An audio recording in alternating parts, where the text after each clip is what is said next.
அப்புறம் என்ன, கோர்ட்ல விவாகரத்துன்னு முடிவாயிடுச்சு. மாசம் 150 ரூபாய் ஜீவனாம்சம் கொடுக்க சொன்னாங்க, கொடுத்துக்கிட்டு இருக்கேன். ஓஹோ, அந்த பணத்தை நீ என்கிட்ட வந்து வாங்கிக்க சொன்னியா? ஆமா.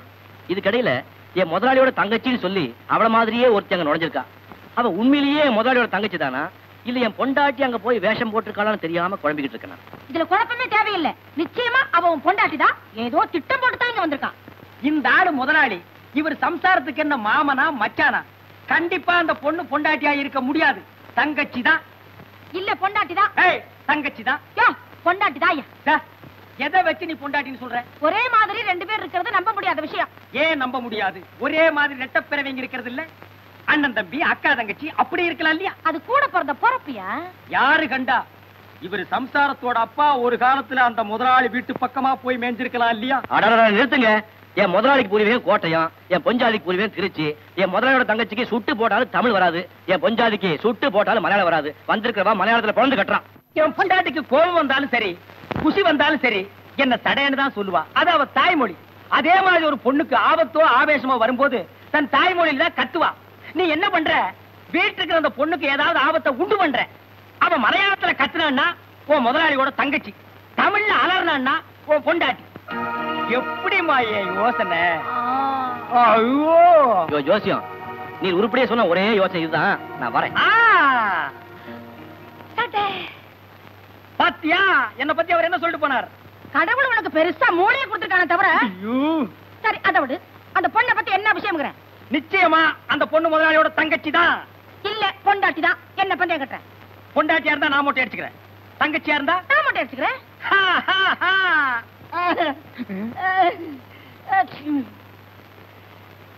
ஆரம்பிச்சுடலாமா? கொஞ்சம் தள்ளி கொண்டாங்க. யார் நீ? சிகை அலங்காரம் சின்னசாமி. ஒட்டன்னு சத்தம் வந்தது, உள்ள நுழைஞ்சிட்டேன். பந்தயமே இப்பதான் கட்டியிருக்கோம், அதுக்குள்ள கடையை பரப்பி கத்திய வேற திட்டுறியா? தொழிலாளம் துடிச்சிட்டு இருக்கேன். முதல் மொட்டை நீதான். சிகை அலங்காரம் தேவைப்படும் போது சொல்லி அனுப்புறோம். அப்ப வந்து நீங்க கை வச்சா போதும். நீ ஒண்ணும் சொல்ல வேணாம். வர்ற வழி போற வழிதான் நானே வந்து கண்டுக்கிறேன்.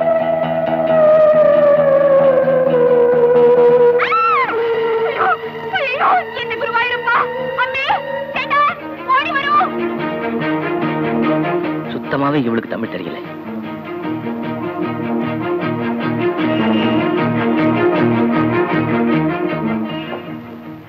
இவ்வளவு ஒரு அஸ்தி கூட சிகரெட் வலிக்கிறது கண்டு நான் வல்லாது பேடிச்சு போயிச்சேட்டா. எலும்பு கூட எங்க? இவள தானே.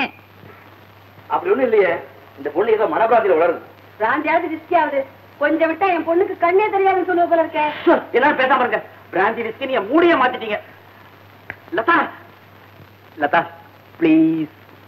நோ, உங்க கோட்டா முடிஞ்சு போச்சு. ஒரு சொட்டு கூட தரமாட்டேன். இத பாரு, நாளை கோட்டை கட் பண்ணிக்க. நீங்க ஒரே ஒரு பெக். வெட்டிங் டேல கொடுத்ததுலயே 3 பெக் பாக்கி இருக்கு. கண்டிப்பா கிடையாது சார். உங்க ஆரோக்கியத்துல இவ்வளவு கண்ணும் கருத்துமா இருக்கிறவங்க மனைவிக்காக அந்த ஒரு பெக்கை ஏதா தியாகம் பண்ணக்கூடாது. என் ஆரோக்கியத்துல மட்டும் இல்லப்பா, என் சந்தோஷத்திலையும் அவ கண்ணும் கருத்துமா இருக்கா. அதனாலதான் நான் இவருடைய பர்மிஷனே கேட்டேன். உனக்கு விருப்பம் இல்லைன்னா எனக்கு நிச்சயமா வேண்டாம். சந்திரா, என் கண்ணே, உனக்கு ஏதோ திருஷ்டி விழுந்துருக்கு. நாளைக்கே சுத்தி போடுறேன். கண்டதை பார்த்து பயந்துக்காதம்மா. சரி அம்மே. உன் அழகுக்கும் உன் குணத்துக்கும் உன்னை கட்டிக்க போறவன் ரொம்ப கெடுத்து வச்சிருக்கணும். என்ன கொடுத்து வச்சிருக்கணும்? அது இல்ல சீதபேதி. சீதாபதி? அது என்னமோ தெரியலப்பா, என் வாயில பேதி பேதின்னே வருது. அது வாயில வரக்கூடாதுமா. என் மகன் மேல என் மகன் வச்சிருக்கிற பாசத்தை பார்க்கும்போது நான் எவ்வளவு சந்தேகப்படுறேன் தெரியுமா?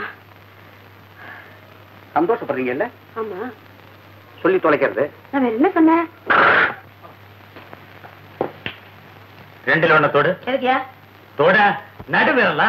அப்ப வந்திருக்கிறவோ தியாகுவோட முதலாளிக்கு தங்கச்சி தான். 2 ஒண்ணத்தோட ஆட்காட்டி வந்திருக்கிறதா தியாகுவோட பொண்டாட்டி தான். ஐயோ ஐயோ, இப்படி ஒரு அறிவுபூர்வமான தமிழோட அறிவு கிடைக்கிறதுக்கு நான் கொடுத்து வச்சிருக்கணும். நான் சொன்ன மாதிரி அவன் பொண்டாட்டி தானே? தங்கச்சி தானே? பொண்டாட்டி தானே? நீங்க ஏன் பாக்குறீங்க? இல்ல, நாங்க 2 பேரும் ஒரு பந்தயம் கட்டி இருக்கிறோம். அவ தங்கச்சியா இருந்தா இவ தலை மொட்டை, அவ பொண்டாட்டியா இருந்தா இவர் தலை பொட்டை. சிகை அலங்கார சின்னசாமி கத்தியோட அரைஞ்சுக்கிட்டு இருக்கான். சரி, அப்புறம் என்ன? அவ அதிர்ச்சி மாதிரி ஒரு காரியம் பண்ண. எந்த குருவாயூரப்பான்னு மலையாளத்துக்கு கத்தினாலே தவிர தமிழ்ல ஒரு வார்த்தை சொல்லல. அப்போ அவ தங்கச்சி தான் சிகை அலங்கார சின்னசாமி. இன்னும் முடிவாகலையா? அவ பாஷை மாத்திக்கலாம், பழக்க வழக்கத்தை மாத்திக்க முடியாது. அமெரிக்கா போனாலும் இட்லி சாம்பார் கிடைக்காதாலும் அரைகிற நாக்கு நம்ம தமிழ்நாட்டு நாக்கு. அதனாலதான் சொல்றேன், உன் பொண்டாட்டிக்கு பிரியமான ஒரு பதார்த்தத்தை சமையல்ல விட்டு பாரு. அவ விரும்பி விரும்பி சாப்பிட்டான்னா விஷயம் என்னன்னு புரிஞ்சிடும். கரெக்ட். என் பொண்டாட்டிக்கு பாவக்கான உசுறு பச்சையாவே வாங்கி வச்சு தின்னுட்டு இருப்பான். அப்போ பாம்பு கடிச்சாலும் சாக மாட்டா. அப்போ ஒரு பாம்பை குடிச்சு கடிக்க விடுவோம். இப்போ பாவக்காய் கொடுத்து பார்த்து வர்றேன். எல்லாம் நான் சொன்ன மாதிரி பாவக்காய் பச்சடி, பாவக்காய் கூட்டு, பாவக்காய் பொரியல், பாவக்காய் பாயசம், இப்ப பாவக்காய் சாம்பார் போயிட்டே இருக்கு. சீதாபதி வேகம் வரும், எனக்கு வல்லாத விசுக்கணும். சீதா பாதி நான் முழுசாவே வந்திருக்கிறேனே. போடு. சாப்பிடுங்க சாப்பிடுங்க. இந்த சீதாபதி கையால சாப்பிட்டா இன்னும் 2 கவலம் கூடவே உள்ள போகும்.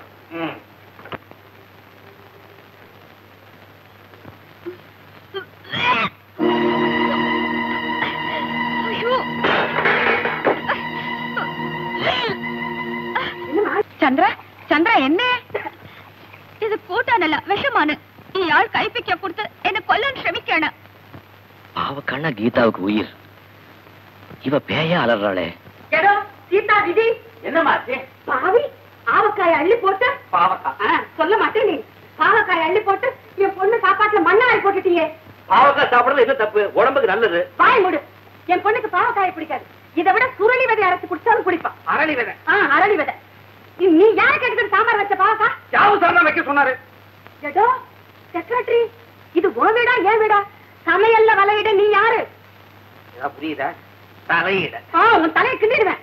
என் பொண்ணுக்கு எது பிடிக்கும் பிடிக்காதுன்னு தெரிஞ்சுக்காம நீ எப்படி சொல்லலாம்? மன்னிச்சிடுங்க. மன்னிச்சிருங்கன்னா விட்டுடுவேனா? அவ்வளவு பாவக்காய் சாம்பாரை நீதான் சாப்பிடணும். நல்ல ஆளு சார் நீங்க. இந்த பாவக்காய் பாலிடிக்ஸ்ல என்ன மாட்ட விட்டீங்க?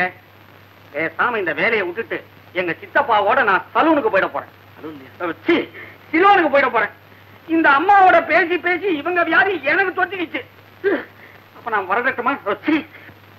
யாருக்கு மொட்டை அடிக்கிறதுன்னு முடிவாகி போச்சா? இந்த ஆட்டையா? ஏவா குஞ்சுவா ஏமா கொஞ்சம் தண்ணி கொண்டா. நீ சுமாரியா? அவ ஏதோ வெறுப்புன்னு சொன்னா நீ வலிச்சுட்டு போல் இருக்க. அப்ப அம்மா ஜெயிக்கலையா? அது இனிமே தான் தெரியணும். யாரு வீட்டுக்கு புதுசா இருந்தாலே? இருந்தாலும் இல்ல பெருசாலும் இல்ல, மொட்டை அடிக்க வந்திருக்காங்க. ஆமா, நீ போற விஷயம் என்னாச்சு? அதை ஏன்பா கேக்குறேன்? பாவக்காய் சாப்பிட்டதும் அவன் வாந்தி எடுத்துட்டான். அப்போ அவ பொண்டாட்டி இல்லையா? வா வா வா வா வா. யோ, இவ தலையில கைய வையா. 5 நிமிஷத்துல இவளை நான் மொழுமொழுன்னு பாக்கணும். ஏமா குத்து. சுமாரியா, அவ வாந்தி எடுக்கிற மாதிரி பாவனை பண்ணிருப்பான்னு ஏன் நினைக்க கூடாது? அப்படியே இருக்கலாம். அவ யாருன்னு கண்டுபிடிக்க முயற்சி பண்ணுவீங்களா? அதை விட்டுட்டு ஏன் தலைய மொட்டை அடிக்கிறதுலயே இருக்கியா நீ? அப்போ நான் வரட்டா? இருந்து சாப்பிட்டு போய. காலங்காத்தா யார் முகத்துக்கு மூச்சுன்னு தெரியல. முதல் போனிய செவத்து போச்சு. சீப்பா அடியே, உனக்கு அதிர்ஷ்டம் வச்ச இருக்குடி. இல்லன்னா இன்னைக்கு உன் தலை தப்பிச்சிருக்குமா? நீ சொன்னாலும் சொல்லாட்டியும் எனக்கு அதிர்ஷ்டம் மட்டும் இருக்கியா? அதனாலதான் உன் பொழப்பே ஓடிக்கிட்டு. கரெக்ட். மச்சன்னு சொன்ன உடனே ஞாபகத்துக்கு வருது. ஒருத்தி பாஷையை மாத்திக்கலாம், பழக்க வழக்கங்களை மாத்திக்கலாம். ஆனா உடம்புல இருக்கிற அங்கடையாங்களை மட்டும் மாத்திக்கவே முடியாது. என் பொண்டாட்டி முதுகுல பளிச்சுன்னு தெரியற மாதிரி ஒரு கருப்பு மச்சம் இருக்கு. அதை வச்சு அவ யாருன்னு கண்டுபிடிச்சிட்டு வரேன். ஏடா கூடமா எட்டி பார்த்து முதுக டின்னு கட்டிட்டு வர போறான். அப்படியே வந்தாலும் வெந்நீர் ஒத்தோட கொடுக்க நான் இருக்கேன். நீ போ. யோ, இன்னைக்கு ஜோசியத்துல எவ்வளவு சம்பாரிச்ச? என்ன ஒரு 5 ரூபாய் இருக்கும். அவ்வளவு என்கிட்ட கொடுத்துட்டியே. சாராத்துக்கு என்னையா பண்ணுவ? இந்த 2 ரூபாய் வச்சுக்க.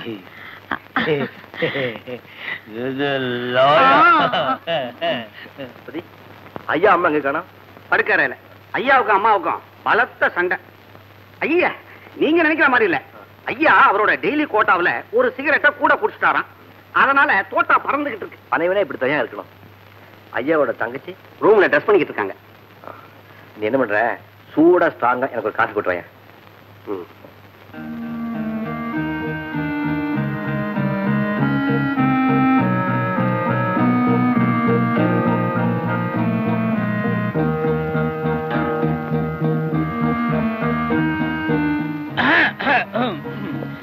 என்னப்பா தியாகு, என்ன செஞ்சிட்டு இருக்க? டோரு நாவல ஒரே தூசி. நேத்துக்கே தொடக்க சொன்னேன், யாரும் தொடக்கல சார். என்னப்பா அது? அந்த வேலையெல்லாம் வேலைக்காரங்க செஞ்சுட்டு போறாங்க. You are my personal assistant. என் வேலையை கவனிச்சா போதும். வேலையில உயர்ந்தது தாழ்ந்தது நான் வித்தியாசம் பார்க்கறது சார். எல்லா வேலையும் செய்யணும். That is my policy. That's a good policy. பாலிசின்னு நினைவுக்கு வருது. என் தங்கச்சிக்கு 10 லட்சம் ரூபாய்க்கு இன்சூரன்ஸ் எடுக்கலாம்னு இருக்கேன். ஆடிட்டர் உடனே வர சொல்லு. இந்த பொண்ணு மேல 10 லட்சம் ரூபாய்க்கு? ஆமா. ஏன்? பார்த்துட்டு செய்யலாம். எதை பார்த்துட்டு? முதுக பார்த்துட்டு. என்னையா உளற? ஜோசியில பார்த்துட்டு டாக்டர் கன்சல்ட் பண்ணி எல்லாம் பார்த்தாச்சு. அவரை வர சொல்லு போ.